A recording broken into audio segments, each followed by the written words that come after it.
മുടി കൊഴിച്ചിൽ കുറയാനും മുടി വളരാനും ഹെയർ പാക്ക് ഉപയോഗിക്കാറുണ്ടോ? എന്നിട്ടും വലിയ മാറ്റമൊന്നും കാണുന്നില്ലേ? അങ്ങനെയാണെങ്കിൽ അത് ഹെയർ പാക്കിൻ്റെ പ്രശ്നം മാത്രമായിരിക്കണമെന്നില്ല. അത് ഉപയോഗിക്കുന്ന രീതിയിലായിരിക്കാം പ്രശ്നം. ഹെയർ പാക്കിൽ നിന്ന് ഏറ്റവും നല്ല റിസൾട്ട് ലഭിക്കാൻ അത് എങ്ങനെ ശരിയായ രീതിയിൽ ഉപയോഗിക്കണം?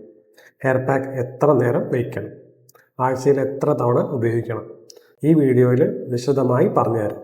വീഡിയോ ഇപ്പോൾ തന്നെ സേവ് ചെയ്തോളൂ. ആദ്യത്തെ കാര്യം, ഹെയർ പാക്ക് ഡ്രൈ ഹെയറിലാണോ വെറ്റ് ഹെയറിലാണോ അപ്ലൈ ചെയ്യേണ്ടത്? ഹെയർ പാക്ക് എപ്പോഴും ഡ്രൈ ആയ സ്കാൽപ്പിലോ അല്ലെങ്കിൽ അല്പം ഡാമ്പായ സ്കാൽപ്പിലോ ആണ് അപ്ലൈ ചെയ്യാൻ ഏറ്റവും നല്ലത്. തലയിൽ അമിതമായ ഓയിൽ ഉണ്ടെങ്കിലോ അല്ലെങ്കിൽ ഡേർട്ട് അടിഞ്ഞു കൂടിയിട്ടുണ്ടെങ്കിലോ ഹെയർ പാക്ക് സ്കാൽപ്പിലേക്ക് നന്നായി എത്തിച്ചേരില്ല. രണ്ടാമത്തെ കാര്യം, ഹെയർ പാക്ക് എവിടെയാണ് അപ്ലൈ ചെയ്യേണ്ടത്? ഹെയർ ലെങ്ത്തിൽ മാത്രം അപ്ലൈ ചെയ്യാതെ സ്കാൽപ്പിലും ഹെയർ റൂട്ട്സിലും നന്നായി അപ്ലൈ ചെയ്യുക. കാരണം മുടി വളരുന്നത് റൂട്ട്സിൽ നിന്നാണ്. അതിനുശേഷം ബാക്കിയുള്ള പാക്ക് മുടിയുടെ നീളത്തിലും അപ്ലൈ ചെയ്യാം. മൂന്നാമത്തെ കാര്യം, ഹെയർ പാക്ക് എത്ര നേരം വെക്കണം? സാധാരണയായി ഒരു 30 മുതൽ 60 മിനിറ്റ് വരെ വെച്ചാൽ മതി. അതിൽ കൂടുതൽ സമയം വെച്ചാൽ കൂടുതൽ റിസൾട്ട് ലഭിക്കണമെന്നില്ല. അതിനുശേഷം മൈൽഡ് ഷാമ്പു അല്ലെങ്കിൽ ചെമ്പരത്താളി ഉപയോഗിച്ച് കഴുകിക്കളയാം. നാലാമത്തെ കാര്യം, ആഴ്ചയിൽ എത്ര തവണ ഉപയോഗിക്കണം? സാധാരണയായി 2 ദിവസം ആഴ്ചയിൽ ഉപയോഗിച്ചാൽ മതി. ദിവസവും ഉപയോഗിക്കേണ്ട ആവശ്യമില്ല.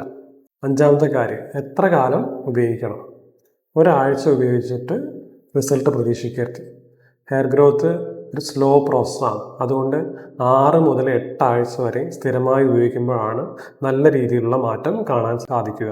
ഒരു പ്രധാന കാര്യം, ഹെയർ പാക്ക് മാത്രം ഉപയോഗിച്ചാൽ എല്ലാവരെയും മുടി കൊഴിച്ചിൽ മാറണമെന്നില്ല. അയൺ കുറവ്, വൈറ്റമിൻ ഡെഫിഷ്യൻസി, തൈറോയ്ഡ് പ്രശ്നങ്ങൾ, PCOS, സ്ട്രെസ് തുടങ്ങിയ കാരണങ്ങളുണ്ടെങ്കിൽ അവ കൂടി ഒരുമിച്ച് ചികിത്സിക്കണം. ഞാൻ ഹെയർ പാക്ക് മാത്രമായി റെക്കമെൻഡ് ചെയ്യാറില്ല. ഹെയർ ഫോളിൻ്റെ കാരണം കണ്ടെത്തി അതിനുള്ള ചികിത്സയും ഡയറ്റും ആവശ്യമായ ഹെയർ ഓയിലും സപ്ലിമെൻറ്റ്സും റുട്ടീനും ഒരുമിച്ച് നൽകിയാലാണ് മികച്ച ഫലം ലഭിക്കുന്നത്. അടുത്ത വീഡിയോയിൽ മുടി കൊഴിച്ചിൽ കുറയാനും മുടി വളരാനും അകാല നര കുറയാനും സഹായിക്കുന്ന ഒരു മികച്ച ഹെയർ പാക്ക് എങ്ങനെ ഉണ്ടാക്കാമെന്ന് സ്റ്റെപ്പ് ബൈ സ്റ്റെപ്പ് പറഞ്ഞുതരാം. ആ വീഡിയോ കാണാനായിട്ട് ഈ അക്കൗണ്ട് ഇപ്പോൾ തന്നെ ഫോളോ ചെയ്തോളൂ. നിങ്ങൾ ഹെയർ പാക്ക് ആഴ്ചയിൽ എത്ര തവണ ഉപയോഗിക്കാറുണ്ട്? കമൻറ്റ് ചെയ്യൂ. ഈ വീഡിയോ മുടി കൊഴിച്ചിൽ കാരണം ബുദ്ധിമുട്ടുന്ന എല്ലാവരുടെയും അറിവിലേക്കായിട്ട് ഷെയർ ചെയ്യും.